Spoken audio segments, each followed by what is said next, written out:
both the fact that you sold it and the fact that you sold it in that exact moment. What was the reason for selling it and why then? Well, actually, it's a little bit of dumb luck.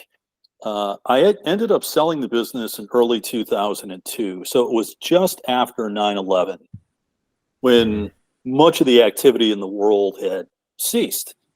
And my plan going into 2002, I'm going to put this business up for sale with the hope that I would finally get my way through the Master of Wine program that year. I was very close. And my thought was, this will be my stepping stone to a whole nother career within the wine business. I So see. and also with this business, with the retail business, for anyone who has been in that space, especially when you're a small business and you're involved in every aspect, it's nights, weekends, holidays, you're not feeling well, you have family visiting, it doesn't matter, you're working. Yeah. And even though the business was profitable, it was growing, my thought was, do I really want to do this for the rest of my working life? No, I want to do something that has a broader reach. So my plan was to put the business up for sale in early 2002. 9/11 happened, everything stopped, and just through, I'm going to call it dumb luck, uh, I had an individual who came into my business who was looking to buy a business because he had a Mm, capital gains issue. He needed to invest in a business. It could have been a wine store, a shoe store. It ended up I see. he bought my business. That was my ticket. Wow, that's very interesting.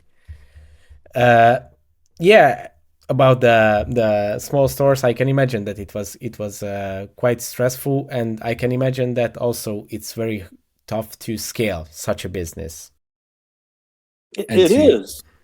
Yeah, yeah, it is because you are the business. exactly. And if you built it, I can imagine knowing you from YouTube and from all the content that you produce, you have these stories and you can explain the wines and bring attention. I can imagine that even in the store, you are the person who brought in the customers and you were the main guy. I think it would have been hard to replace you by just hiring a person.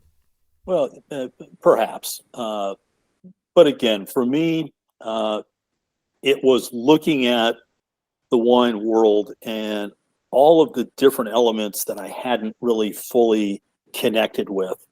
And that intrigued me. I thought, okay, I need to do something more uh, that'll involve more travel and something where perhaps there would be this corporate element. So Okay. there would still be this retail aspect, but in a very different manner. Yeah, so your goal was to find like a corporate job doing like in the wine business doing bigger things. Exactly. Yes. Yes. I see. So you started doing that exactly in the moment when you finished the Master of Wine exam. Thanks for watching this video. You can watch the full podcast episode by clicking here or watch another interesting video by clicking here. Let's continue the discussion in the comment section and see you in the next one.